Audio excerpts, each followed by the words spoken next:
Class 12 UP board के छात्रों की हिंदी पाठ्यपुस्तक में संकलित काव्यखंड का 9वां अध्याय पुरूरवा, जो कि राष्ट्रकवि रामधारी सिंह दिनकर द्वारा रचित महाकाव्य उर्वशी से हमारे पाठ्यपुस्तक में संकलित है। पुरूरवा शीर्षक की संपूर्ण पद्यांशों की व्याख्या को हम इस वीडियो में आपसे साझा करेंगे। पुरूरवा की इस पाठ में बताया गया है कि उर्वशी नामक एक अप्सरा जब स्वर्ग से आकर एक सरोवर पर उतरती हैं तो उनकी भेंट होती है पुरूरवा से, और पुरूरवा उर्वशी नामक जो अप्सरा होती हैं उन्हें देखकर उन पर मोहित हो जाते हैं। वे उर्वशी के समक्ष अपनी शक्ति का परिचय देते हैं और शक्ति का जो बखान करते हैं उर्वशी के सामने पुरूरवा, उसी के बारे में इस पाठ में आप देखेंगे। तो आइए देखते हैं बिना किसी देरी के इस पाठ के संपूर्ण व्याख्या को। पुरूरवा उर्वशी के समक्ष अपनी शक्ति का परिचय देते हुए कहते हैं कि कौन है अंकुश, इसे मैं भी नहीं पहचानता हूँ, पर सरोवर के किनारे कंठ में जो जल रहा है उस तृष्णा उस वेदना को जानता हूँ।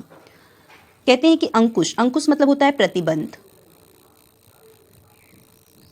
इसे मैं भी नहीं पहचानता हूँ, पर सरोवर, सरोवर यानी तालाब भी आप कह सकते हैं, के किनारे कंठ में जो जल रहा है उस तृष्णा, तृष्णा मतलब प्यास, उस वेदना, वेदना मतलब व्यथा को जानता हूँ। पुरूरवा कहते हैं कि मैं उस अंकुश या प्रतिबंध के विषय में नहीं जानता हूँ जो बार बार मुझे रोक रहा है। यानी अंकुश मतलब किसी चीज में बाधा उत्पन्न करता है, तो यानी प्रतिबंध लगाना एक तरह से। तो पुरूरवा उर्वशी के समक्ष अपनी शक्ति का परिचय देते हुए कहते हैं कि कौन है अंकुश, इसे मैं भी नहीं पहचानता हूँ। मैं उस अंकुश या प्रतिबंध के विषय में नहीं जानता हूँ जो बार बार मुझे रोक रहा है, पर सरोवर के किनारे कंठ में जो जल रहा है उस तृष्णा उस वेदना को जानता हूँ। फिर कहते हैं किंतु मैं उस प्यास की असीम, किंतु मैं उस प्यास, तृष्णा मतलब प्यास, यहां से आप इसका अर्थ निकालेंगे। कहते हैं किंतु मैं उस प्यास की असीम व्यथा, वेदना मतलब व्यथा या दुख को अच्छी प्रकार से पहचानता हूं जो इसी सरोवर के किनारे पर मीठी कसक बनकर मेरे कंठ में जल रही है। और कहते हैं कि किंतु मैं उस प्यास की असीम व्यथा को अच्छी प्रकार से पहचानता हूं जो इसी सरोवर के किनारे पर मीठी कसक बनकर मेरे कंठ में जल रही है।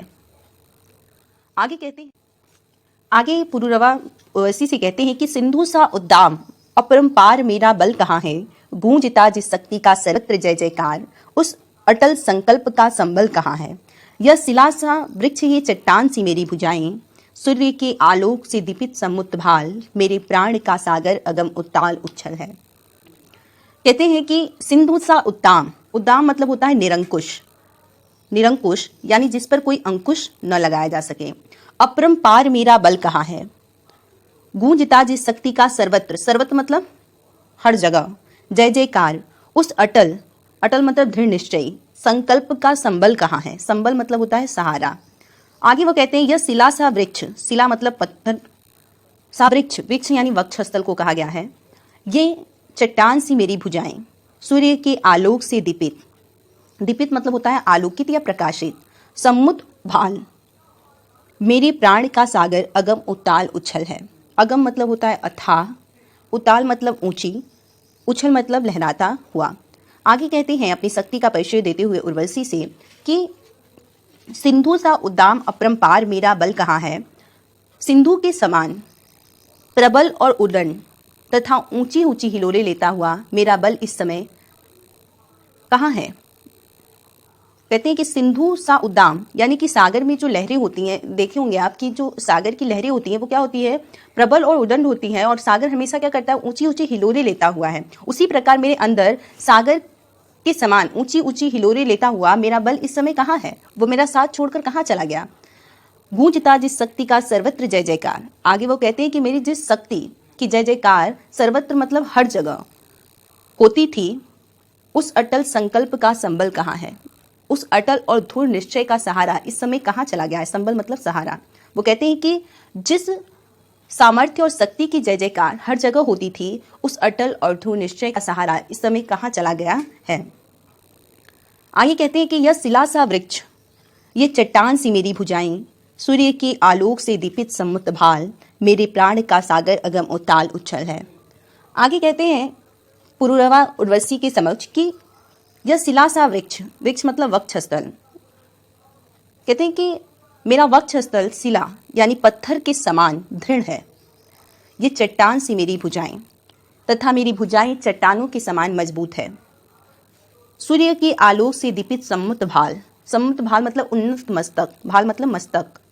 आगे कहते हैं कि मेरा उन्नत मस्तक सूर्य के प्रकाश के समान आलोकित और प्रकाशित हो रहा है।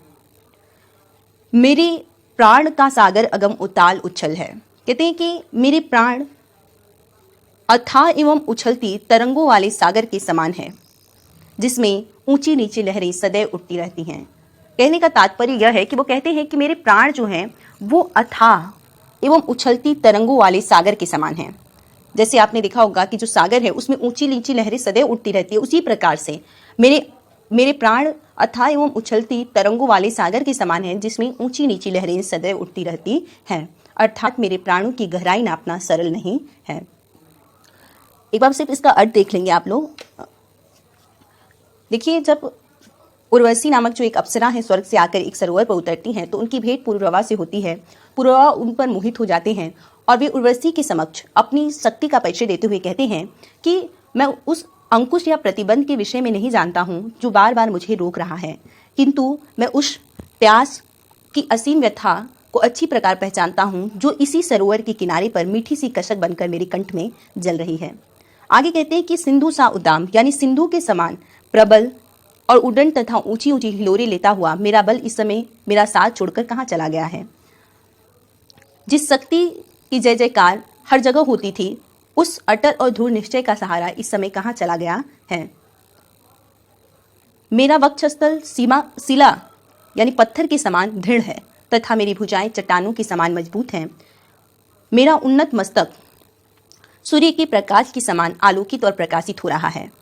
मेरे प्राण अथाह एवं उछलती तरंगों वाले सागर के समान हैं, जिसमें ऊंची नीची लहरें सदैव उठती रहती हैं। अर्थात कहने का तात्पर्य यह है कि मेरे प्राणों की गहराई नापना सरल नहीं है। प्रस्तुत पंक्तियों में भाषा परिष्कृत खड़ी बोली, अलंकार, उपमा, रूपक और अनुप्रास, रस, बीज, शब्द शक्ति, लक्षणा, गुण, ओज का प्रयोग किया गया है। आगे जो पुरुरवा हैं वो उर्वशी के समक्ष अपनी सामर्थ्य का यानी शक्ति का बखान करते हुए कहते हैं कि सामने टिकते नहीं वनराज पर्वत डोलते हैं। हे उर्वशी, मेरे सामने वनराज यानी सिंह, वन का राजा यानी सिंह भी नहीं ठहर सकता है। पर्वत डोलते हैं, कांपता है कुंडली मारे समय का व्याल, व्याल मतलब होता है सर्प यानी सांप। वो कहते हैं आगे कि हे उर्वशी, मेरे सामने स्वयं वनराज सिंह भी नहीं ठहर सकता। मेरे भय से पर्वत तक कांप जाते हैं तथा समय रूपी सर्प कुंडली मारकर कांपता रहता है। मेरी बाह में मारुत गरुड़ गजराज का बल है। मेरी भुजाओं में वायु गरुड़ गजराज यानी हाथी का बल है। मर्त्य मानव की विजय का तुर्य हूं मैं, उर्वशी अपने समय का सूर्य हूं मैं। मर्त्य होगा यहाँ पर, देखिए, मर्त्य मानव की विजय का तुर्य हूं मैं, उर्वशी अपने समय का सूर्य हूं मैं। अंधतम के भाल पर पावक जलाता हूँ, बादलों के शीश पर अष्टयंदन चलाता हूँ। आगे कहते हैं कि मर्त्य मानव यानी कि नश्वर जो मर जाने वाले मनुष्य हैं, उनकी विजय का तुर्य हूँ मैं। तुर्य मतलब तुरही यानी शंखनाद, एक तरह का यह शंखनाद करने के लिए एक तरह का ये पहले का हुआ करता था जिसे तुरही कहते हैं। शायद यह जानवरों के सींग से बनता था, वाद्य यंत्र था, उसी के बारे में कहते हैं कि मर्त्य मानव यानी नश्वर मानव की विजय का तुर्य हूं मैं। तुरही, तुर्य मतलब तुरही। उर्वशी अपनी समय का सूर्य हूं मैं। अंधतम के, अंधतम यानी अंधतम मतलब अंधकार के भाल, भाल मतलब मस्तक पर पावक जलाता हूं, पावक मतलब अग्नि। बादलों के शीश, शीश मतलब मस्तक पर अस्यंदन चलाता हूं, अस्यंदन मतलब रथ। वो कहते हैं आगे पंक्तियों में कि हे उर्वशी, मैं नश्वर मनुष्य की विजय का शंखनाद हूं। अर्थात मेरी शक्ति इस संसार में मानव की वीरता का परिचय देने वाली है। उर्वशी अपनी समय का सूर्य हूं मैं। आगे कहते हैं कि मैं समय को आलोकित करने वाला सूर्य हूं। अंधतम के भाल पर पावक जलाता हूं। आगे कहते हैं कि मैं अंधकार के मस्तक पर अग्नि शिखा प्रज्वलित कर उसका विनाश करने में सक्षम हूं। बादलों के शीश पर अश्यंदन चलाता हूँ, मैं बादलों के ऊपर अपना रथ चलाता हूँ, अर्थात मेरी गति सर्वत्र है, यानी कि मेरी गति बाधा रहित है, यानी कोई भी रुकावट उसमें नहीं है। कहते हैं कि हे उर्वशी, मैं नश्वर मानो, यानी कि नश्वर मानो की विजय का शंखनाद हूं। अर्थात कहने का तात्पर्य कि मेरी शक्ति संसार में मानवता की वीरता का परिचय देने वाली है। उर्वशी अपने समय का सूर्य हूं मैं। हे उर्वशी, मैं समय को आलोकित करने वाला सूर्य हूँ। अंधतम के भाल पर पावक चलाता हूँ। मैं अंधकार के मस्तक पर अग्निशिखा प्रज्वलित कर उसका विनाश करने में सक्षम हूँ। बादलों के शीश पर अश्यंदन चलाता हूँ, मैं बादलों के ऊपर अपना रथ चलाता हूँ, अर्थात जो मेरी गति है वह सर्वत्र है और बाधा रहित है। से कि पर न जाने बात क्या है, इंद्र का आयुध पुरुष जो झेल सकता है, सिंह से बाहें मिलाकर खेल सकता है, फूल के आगे वही असहाय हो जाता, शक्ति के रहते हुए निरुपाय हो जाता, विद हो जाता सहज बंकिम नयन के बाढ़ से, जीत लेती रूप सी नारी उसी मुस्कान से। इन पंक्तियों में कवि ने पुरुरवा के कथन को आधार मानते हुए इस बात पर आश्चर्य प्रकट किया है कि कोई भी अजेय पुरुष, यानी जिसे कोई भी हरा नहीं सकता, ऐसा पुरुष किसी सुंदर नारी की मुस्कान मात्र से कैसे हार जाता है। वो कहते हैं कि अगली पंक्तियों में पुरुरवा कहते हैं कि पर न जाने बात क्या है, आज न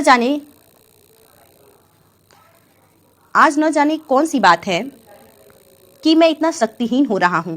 आगे वो कहते हैं कि इंद्र का आयुध पुरुष जो झेल सकता है। इंद्र का आयुध मतलब इंद्र का वज्रघात। वो कहते हैं आगे कि जो व्यक्ति इंद्र के ब्रज को भी झेल सकता है, सिंह से माही मिलाकर खेल सकता है, सिंह को अपनी भुजाओं के बल से पराजित कर सकता है, फूल के आगे वही असहाय हो जाता, वही पुष्प के समान कोमल नारी के सामने असहाय हो जाता है, शक्ति के रहते हुए निरुपाय हो जाता। निरुपाय मतलब शक्तिहीन, और शक्ति होते हुए भी उसे कोई उपाय, निरुपाय मतलब कोई उपाय न सूझना, यहाँ पर शक्तिहीन भी आप कह सकते हैं। कहते हैं कि आगे कहते हैं कि शक्ति के रहते हुए निरुपाय हो जाता, और शक्ति होते हुए भी उसे कोई उपाय नहीं सूझता है, या शक्ति होते हुए भी वह शक्तिहीन हो जाता है। विद हो जाता सहज बंकिम नयन के बाढ़ से, जीत लेती रूप सी नारी उसी मुस्कान से। विद मतलब घायल, हो जाता सहज बंकिम नयन के बाढ़ से, बंकिम मतलब तिरछे, नयन मतलब आंखों, जीत लेती रूप सी नारी उसी मुस्कान से। आगे वह कहते हैं कि शक्ति होते हुए भी उसे कोई उपाय नहीं सूझता है, अर्थात शक्ति होते हुए भी वो क्यों शक्तिहीन हो जाता है। विद हो जाता सहज बंकिम नयन के बाढ़ से, शक्तिशाली और बलशाली व्यक्ति भी सुंदरी की स्वाभाविक तिरछी दृष्टि के बाण से घायल हो जाते हैं। जीत लेती रूप सी नारी उसी मुस्कान से, और सुंदर युवती एक मुस्कान से उनके हृदय को जीत कर अपने वश में कर लेती है। आगे वो कहते हैं कि क्यों शक्तिशाली और बलशाली व्यक्ति भी सुंदरी के स्वाभाविक बंकिम नयन यानी कि तिरछी दृष्टि के बाण से घायल हो जाते हैं, और एक सुंदर युवती एक मुस्कान से उनके हृदय को जीत कर अपने वश में कर लेती है। आज के लिए इतना ही। अगले शीर्षक की व्याख्या को हम आपसे लेकर जुड़ेंगे। तब तक के लिए धन्यवाद। जय हिंद, महादेव।